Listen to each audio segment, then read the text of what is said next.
ಆತ್ಮೀಯ H16 news ಅರ್ಥಾತ್ ಸೀತಾರಾಮ್ ನ್ಯೂಸದ ವೀಕ್ಷಕರೇ, ನಾನು ನಿಮ್ಮವ ಎಂ ಆಯುಧ ಮಲ್ಲಪ್ಪ ಜೊತೆವರು.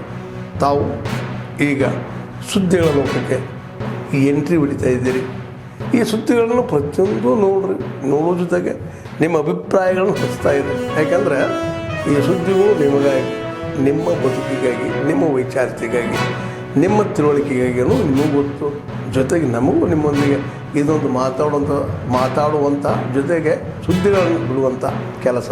ಈ ಕೆಲಸದಲ್ಲಿ ನಾವು ನಿಮ್ಮೊಂದಿಗಿದ್ದೀವಿ ಅಂತ ಹೇಳ್ತಾ ನೋಡ್ತಾ ಇರಿ ಸುದ್ದಿಗಳನ್ನು. ಇಡೀ ದೇಶಕ್ಕೆ ಒಂದು ದೊಡ್ಡ ಬದಲಾವಣೆಯನ್ನು, ಕ್ರಾಂತಿಯನ್ನು ನೀಡಿದಂಥ ಇಬ್ಬರು ಒಂದೇ ತಿಂಗಳಲ್ಲಿ ಜನಿಸಿ ಇಡೀ ರಾಷ್ಟ್ರಕ್ಕೆ ಒಂದು ಸಾಕ್ಷಿ ಗುಡ್ಡೆಗಳನ್ನು ಬಿಟ್ಟು ಹೋಗಿದ್ದಾರೆ. ಅವರ ಮಾರ್ಗದರ್ಶನದಲ್ಲಿ ನಾವು ನೀವೆಲ್ಲ ಸೇರಿ ಬದುಕೋಣ, ಶಕ್ತಿ ತುಂಬೋಣ, ಧೈರ್ಯಗಿರಿ. ಇಡೀ ಸರ್ಕಾರ ನಿಮ್ಮೆಲ್ಲರ ಪರವಾಗಿ ನಿಂತಿದೆ. ಹಿಂದೇನು ಮುಂದಿನ ದಿನಗಳಲ್ಲಿ ನೀವೇ ನೋಡ್ತಾ ಇರ್ತೀರಿ. ಹಾಗಾಗಿ ಅವರ ಒತ್ತಾಯ ಅನ್ನೋದಕ್ಕಿಂತ ಹೆಚ್ಚಾಗಿ ಅವರ ಕ್ಷೇತ್ರಕ್ಕೆ ಬೇಕಾಗಿರ್ತಕ್ಕಂಥ ಈ ಸವಲತ್ತನ್ನು ತಕ್ಷಣವೇ ಮಾಡಿಸ್ಬೇಕು ಅನ್ನೋ ಅವರ ಅಭಿಪ್ರಾಯ ಇದೆ. ಭಾರತ ಸರ್ಕಾರ ಒಪ್ಪಿ ಮತ್ತು ಎಲ್ಲ ಅಧಿಕಾರಿಗಳು ಬಂದು ಜೂನ್ ಜುಲೈ ಒಳಗಡೆ Hiriyur, Chitradurga, Davanagere direct line 192 kilometre, ಹೀಗೆ ಸಾವಿರಾರು ಕೋಟಿ ರೂಪಾಯಿಗಳ ಕೆಲಸವನ್ನು ಅಕ್ವಿಜೇಷನ್ನಲ್ಲಿ ತುಂಬ ತಡವಾಗಿತ್ತು. ನಾವೇ ಸ್ವತಃ ಬಂದ ಮೇಲೆ ನಾನು ರಾಜ್ಯ ಸರ್ಕಾರವನ್ನು ವಿಶೇಷವಾಗಿ ಜಿಲ್ಲಾಡಳಿತವನ್ನು ಅಭಿನಂದನೆ ಮಾಡ್ತೀನಿ. ಜಿಲ್ಲಾಧಿಕಾರಿಗಳ ಕಾರ್ಯವೈಖರಿಯಲ್ಲಿ ಸಾಕಷ್ಟು ಬದಲಾವಣೆ ಇದೆ. ಈ ಎಲ್ಲವೂ ಕೂಡ ಸಾರ್ವಜನಿಕರು ಮಾಡ್ತಕ್ಕಂಥ ಕೆಲಸ ಆಗಿರೋದ್ರಿಂದ ನರೇಂದ್ರ ಮೋದಿಯವರ ಸೂಚನೆ ಹೊಸ ಸ್ಕೀಮ್ಗಳನ್ನು ಎಷ್ಟು ತಗೋತೀರ ಅನ್ನೋದಕ್ಕಿಂತ ಹೆಚ್ಚಾಗಿ ನಿಂತಿರ್ತಕ್ಕಂಥ ಪ್ರಾಜೆಕ್ಟ್ಗಳು ಏನಿದೆ, 16 ವರ್ಷಗಳಿಂದ ಜನರ ಮನಸ್ಸಿನಲ್ಲಿ ಬೇಸರಿಕೆ ಏನಿದೆ ಅದನ್ನು ಹೋಗಲಾಡ್ತಕ್ಕಂಥದ್ದಕ್ಕೆ ಇವತ್ತು ತೀರ್ಮಾನ ಮಾಡಿದ್ದಾರೆ. ನಾಳೆ 12 ಗಂಟೆಗೆ ರಾಮೇಶ್ವರದ ಪಂಬ ಬ್ರಿಡ್ಜನ್ನು ಲೋಕಾರ್ಪಣೆ ಮಾಡ್ತಾ ಇದ್ದಾರೆ. 2500 ಕೋಟಿ ರೂಪಾಯಿಗಳನ್ನು ಖರ್ಚು ಮಾಡಿ ಒಂದು ಐತಿಹಾಸಿಕ ಒಂದು ಬ್ರಿಡ್ಜನ್ನು ಇವತ್ತು ರಾಮೇಶ್ವರಕ್ಕೆ ಹೋಗ್ತಕ್ಕಂಥದಕ್ಕೆ ಮಧುರೆಯಿಂದ ಮಾಡ್ತಕ್ಕಂಥದ್ದು ಕೆಲಸವನ್ನು ಮಾಡ್ತಾಯಿದ್ದಾರೆ. ಅದಲ್ದಿರ ಕಾಶ್ಮೀರದಲ್ಲಿ ಸುಮಾರು 4,500 ಸಾವಿರ ಕೋಟಿ ರೂಪಾಯಿಗಳ ಯೋಜನೆಗಳನ್ನು 8ನೇ ತಾರೀಕು 9ನೇ ತಾರೀಕು ಅದು ಕೂಡ ಲೋಕಾರ್ಪಣೆ ಮಾಡ್ತಾಯಿದ್ದಾರೆ. ಇಡೀ ದೇಶಾದ್ಯಂತ ಭಾರತ ದೇಶದ ಯಾವುದೇ 32-34 ರಾಜ್ಯಗಳಿವೆ. ಎಲ್ಲ ರಾಜ್ಯಗಳ ಅಭಿವೃದ್ಧಿಯೂ ಕೂಡ ಭಾರತ ಸರ್ಕಾರದ್ದು ಅನ್ನೋ ದೃಷ್ಟಿಯಿಂದ ರಾಷ್ಟ್ರದ ಪ್ರಧಾನಮಂತ್ರಿಗಳು ಸನ್ಮಾನ್ಯ ನರೇಂದ್ರ ಮೋದಿಯವರು ನಮಗೆ 24/7 ಕೆಲಸ ಕೊಟ್ಟಿದ್ದಾರೆ.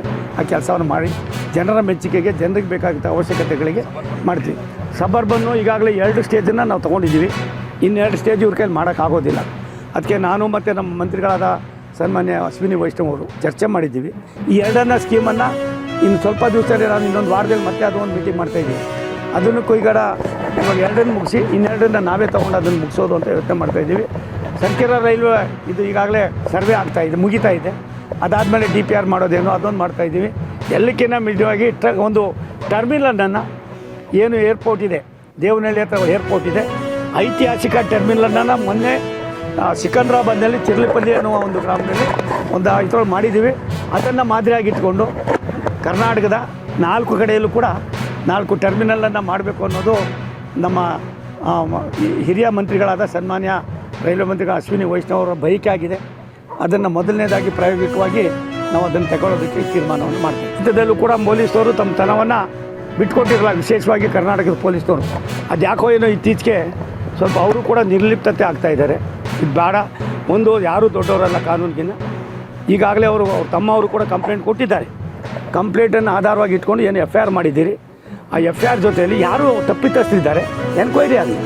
ಎನ್ಕ್ವೈರಿ ಮಾಡಿ ತಪ್ಪಿತಸ್ಥರಿದ್ದರೆ ಅಂಥವ್ರ ಮೇಲೆ ಕ್ರಮ ತಗೊಳ್ದೆ ಹೋದರೆ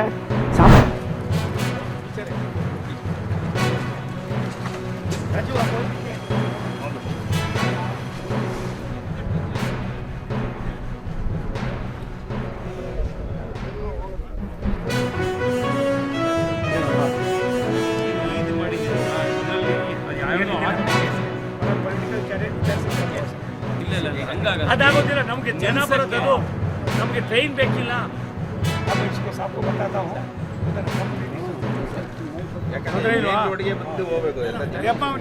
ಏನಾಗಿದೆ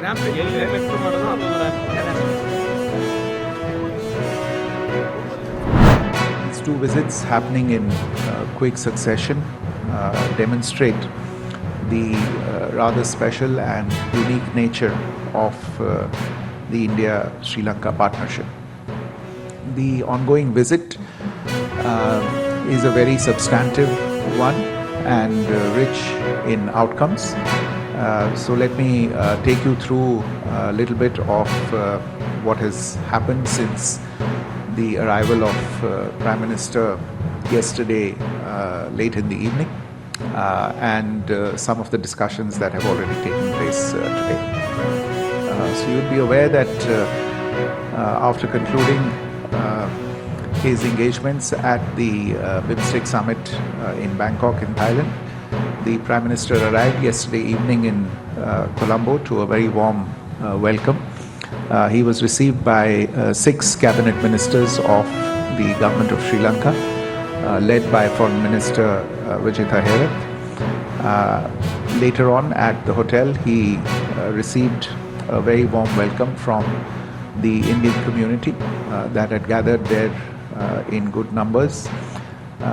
Several collaborative works featuring common cultural themes from India and Sri Lanka, such as Sri Lankan audiobook of stories from the Panchtantra, the Jatak tales, the Hitopdesh, and the Pali composition of Geet Govind, etc. were on display to mark the occasion. Earlier this morning, the Prime Minister was received by President Dissanayake for a ceremonial welcome at Colombo's iconic Independence Square.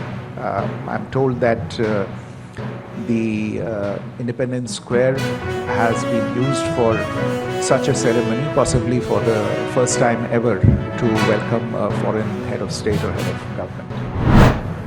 ಆತ್ಮೀಯರೇ, ಎಲ್ಲ ಸುದ್ದಿಗಳನ್ನು ನೋಡಿದ್ರಲ್ಲ, ಏನು ಅನಿಸ್ತು ನಿಮಗೆ? ಇದರಲ್ಲೇ ನಿಮ್ಗೆ like ಆಗಿರ್ಬೋದು, ಡಿಸ್ಲೈಕು ಆಗಿರ್ಬೋದು, ಕಾಮೆಂಟ್ ಬೇಡಪ್ಪ ಅಂತೂ ಅನಿಸಿರ್ಬೋದು, ಕಾಮೆಂಟ್ ಮಾಡಬೇಕಪ್ಪ ಅನಿಸಿರ್ಬೋದು, ಶೇರ್ ಮಾಡಬಾರ್ದಪ್ಪ ಅನಿಸಿರ್ಬೋದು, ಮಾಡಬೇಕು ಅನಿಸಿರ್ಬೋದು. ಏನಾದರೂ ಆಗಲಿ ಶೇರ್ ಮಾಡ್ತಾಯಿರಿ, ಈ ನ್ಯೂಸ್ಗಳನ್ನ ಹಂಚ್ತಾ ಇರಿ, ಜೊತೆಗೆ ಇದಕ್ಕೆ ಸಬ್ಸ್ಕ್ರೈಬ್ ಆಗ್ತಾಯಿರಿ ಅಂತ ಹೇಳ್ತಾ H16 ನ್ಯೂಸ್ ಅರ್ಥಾತ್ ಹೇ ಸೀತಾರಾಮ್, ಇದು ಸತ್ಯದ ಕೈಗೆ ನಡಿ. ವಂದನೆಗಳು.